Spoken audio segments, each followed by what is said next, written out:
வணக்கம் நண்பர்களே. நம்ம டிஸ்க்ளைமர் எடுத்துக்கிறோம். நம்ம ஆத்தரைஸ்டு அட்வைசரோ, புரோக்கரோ, ரிசர்ச் அனாலிசிஸ்டோ கிடையாது. நம்ம இங்க பேசக்கூடியது எல்லாமே தகவலா மாத்திரமே பார்க்கப்பட வேண்டும். இது யாருக்கும் முதலீடு சம்பந்தமாகவோ, பங்குகள வாங்கவோ, விற்கவோ நம்ம எந்த ஆலோசனையும் கொடுக்கப்படல. எல்லா தொழில்லயும் ரிஸ்க் இருக்கும். ரிஸ்க்க புரிஞ்சுட்டு எச்சரிக்கையோட தொழில் செய்யும்போது எல்லாமே நல்லா இருக்கும். நம்மள ஆதரிக்கிற அனைத்து நல்ல உள்ளங்களுக்கும் நன்றி. வளமுடன் வாழ்க. வணக்கம் நண்பர்களே. நம்ம ஆனுவலைஸ்டு அனாலிசிஸ் பார்த்துட்டு வரோம். அந்த வரிசையில இப்ப நம்ம பார்க்கக்கூடியது air products and chemicals. APD, symbol name APD. இந்த 2025க்கு என்ன வாய்ப்பு இருக்கு அப்படிங்கிறதுக்கான ஒரு தேடுதல் முயற்சி. இப்போ இவங்களுடைய கீ வேல்யூவேஷன் ஸ்டாட்டிஸ்டிக்ஸ் பார்ப்போம்.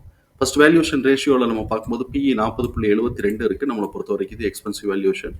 அதே மாதிரி பிபி பார்த்தோம்னா 4.24 வருது. நம்மளை பொறுத்த வரைக்கும் 5 வந்து நம்ம மேக்ஸிமம் வைப்போம். இப்போ இது வந்து 4.24ன்னு ஆல்மோஸ்ட் நெருக்கி வந்துருச்சு. ஸோ இப்போ இந்த இடத்துல நம்மளை ரெண்டுமே வந்து நம்ம இண்டிகேட் பண்ணுது. இப்போ நமக்கு வந்து எக்ஸ்பென்சிவ் வேல்யூவேஷன் அப்படின்னு சொல்லிட்டு இண்டிகேட் பண்ணுது. இதில் நம்ம கவனிக்க வேண்டியது என்ன அப்படின்னு சொன்னாக்க, எப்போ இபிஎஸோட டிடிஎம் லெவல் ஸ்டாக்னேட் ஆகுதோ இல்லாட்டி டிக்ரீஸ் ஆகுதோ அப்போ நமக்கு பெரிய லெவலில் கரெக்ஷன் வர்றதுக்கு வாய்ப்பு இருக்குங்கிறது நம்மளுடைய புரிதல். இப்போ நம்ம இவங்களுடைய ப்ராஃபிட்டபிலிட்டின்னு பார்க்கும்போது மாடரேட்டாக கொஞ்சம் ஹை ப்ராஃபிட்டபிள். இது வந்து ரிட்டர்ன் ஆன் ஈக்விட்டின்னு பார்க்கும்போது 10 இருக்கு. மாடரேட்டாக ஹை தான். ரிட்டர்ன் ஆன் அசெட்டுங்கிறது மாடரேட்டாக லோ. ஸோ இப்போ வந்து ப்ராஃபிட்டபிலிட்டிங்கிறது ஒரு மாடரேட்னு வச்சுக்கலாம். ஆனால் இந்த 2 குவார்ட்டராக பார்த்தோம்னா நெகட்டிவ் ரிசல்ட் கொடுத்துருக்குறாங்கிறதையும் நம்ம புரிதலுக்குள்ள எடுத்துக்கிறோம். அதே மாதிரி இவனுடைய லிக்விடிட்டி ரேஷியோ வந்து appropriate level of liquidity ratio maintain பண்ணுறாங்க. டெப்ட் டு ஈக்விட்டி பியாண்ட் டாலரன்ஸில் இருக்குது 1.12. ஒன்னே நம்ம வந்து ஏற்றுக்க மாட்டோம். 0.5 தான் நம்ம ஏற்றுக்குவோம். இவன் அதை கட்டிலும் கூட இருக்கிறான். அதனால இது வந்து நமக்கு வந்து டெப்ட் வந்து கொஞ்சம் கூட இருக்கு அப்படிங்கிறத நம்ம புரிதலுக்குள்ள எடுத்துக்கிறோம்.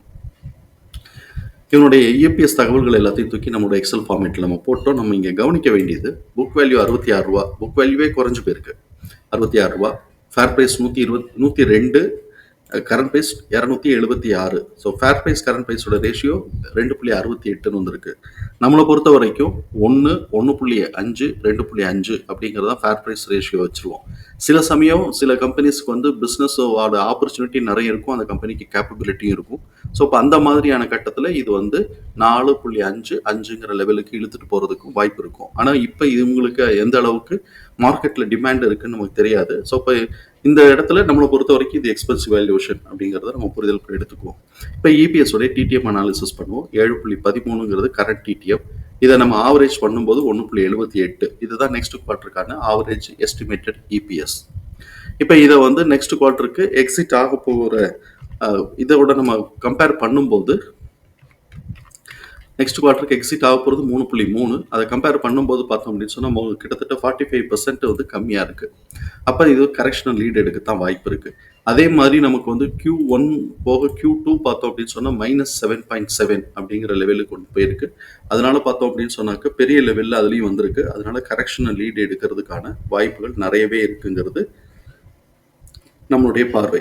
சரி, இப்போ இந்த ஆவரேஜ் ரிசல்ட்டையே நெக்ஸ்ட் குவார்ட்டருக்கான இபிஎஸ்ஸா எடுக்கிறான்னு வச்சுக்கோமே.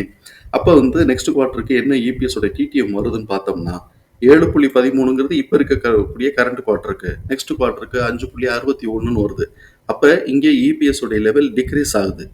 ஆல்ரெடி இங்கே நமக்கு பி அண்ட் பிபி அதே மாதிரி ஃபேர் ப்ரைஸோட ரேஷியோ எல்லாமே எக்ஸ்பென்சிவாக இருக்கிறதுனால இப்படி டிக்ரீஸ் ஆகக்கூடிய சூழல் இருக்கிறதுனால இது சப்சிக்வெண்ட்டாக கரெக்ஷனுக்கான வாய்ப்பு இருக்குது அப்படிங்கிறது நம்மளுடைய பார்வை. எப்போ இவன் ஆக்சுவல் ரிசல்ட்டு இது எல்லாத்தையும் எக்ஸ்பெக்டேஷன்ஸ் எல்லாத்தையும் பீட் பண்ணி கொண்டு போகிறானோ அப்போ தான் நமக்கு அப்சைட் மூமெண்ட்டுக்கான வாய்ப்பு இருக்குங்கிறத புரிதலுக்குள்ள எடுத்துக்கிறோம். இப்போ இருக்கக்கூடிய இந்த கண்டிஷன்ஸில் நார்மல் ட்ரேடிங் பிஹேவியரில் இவனுடைய புல்லிஷ் ட்ரெண்டாக இருந்தால் இவனுடைய ப்ரைஸ் ரேஞ்சுங்கிறது 146லேருந்து 205ங்கிற லெவலுக்கு வச்சுக்கலாம். இப்போ இதை தாண்டி தான் இவன் ஓடிக்கிட்டு இருக்கிறான். நம்மளோட எக்ஸ்போனன்ஷியல் ஃபார்முலாவில் கிடைச்சிருக்கக்கூடிய ப்ரைஸ் ரேஞ்சஸை நம்ம வந்து மார்க் பண்ணியிருக்கிறோம். நான் மார்க் பண்ணியிருக்கிறது S1லேருந்து R2 வரைக்கும் நம்ம பண்ணியிருக்கிறோம். முதல்ல ப்ரைஸ் எல்லாத்தையும் ஓவர்வியூ பார்ப்போம். S1 112லேருந்து 123. பிரேக் பாயிண்டோடைய பாட்டம் சைடு 151லேருந்து 171.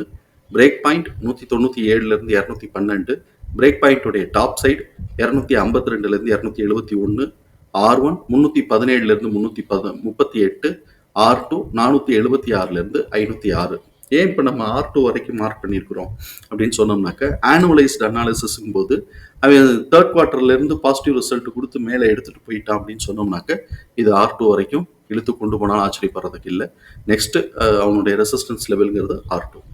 இப்போ இவன் வந்து கரெக்ஷன் தான் வரணும். இப்போ பிபியோட டாப் ரேஞ்சில் டாப்போட 252 271ங்கிற இந்த ரேஞ்சில் இருக்கிறான். ஸோ கரெக்ஷன் லீடு எடுக்கணுங்கும்போது இந்த குவார்ட்டருக்கு இது பிபி வரைக்குமான கரெக்ஷன் வர்றதுக்கு வாய்ப்புகள் இருக்கு. அப்படி பிபிங்கிறது பிரேக் பாயிண்ட் 197லேருந்து 212 இல்லாட்டி பிபியோட பாட்டமான 151லேருந்து 171க்கோ இது வந்து கரெக்ஷன் எடுக்கிறதுக்கான வாய்ப்புகள் ஜாஸ்தியாக இருக்குங்கிறது நம்மளுடைய பார்வை. இதுதான் நமக்கு வந்து இப்போ இருக்கக்கூடிய ரிசல்ட் நம்மளுக்கு கொடுக்கக்கூடிய சப்போர்ட், மேத்தமெட்டிக்கலாக சப்போர்ட் கால்குலேஷன் கொடுக்கக்கூடிய சோர்சஸ். ஸோ இப்போ இது மாதிரி இருக்குது. கண்டினியூஸாக அடுத்த இதுலேயும் அவனுக்கு வந்து நெகட்டிவ் இபிஎஸ்லாம் போட்டான்னா S1க்கு கீழேயே எடுத்து இறங்கினாலும் ஆச்சரியப்படுறதுக்கு இல்லை. தகவல் பயனுள்ளதாக இருக்கும் நம்புறேன். தகவல் பயனுள்ளதாக இருந்ததுன்னா சங்கருக்கு ரொம்ப சந்தோஷம். நம்மளை ஆதரிக்கிற அனைத்து நல்ல உள்ளங்களுக்கு நன்றி. வளமுடன் வாழ்க. நன்றி நண்பர்களே.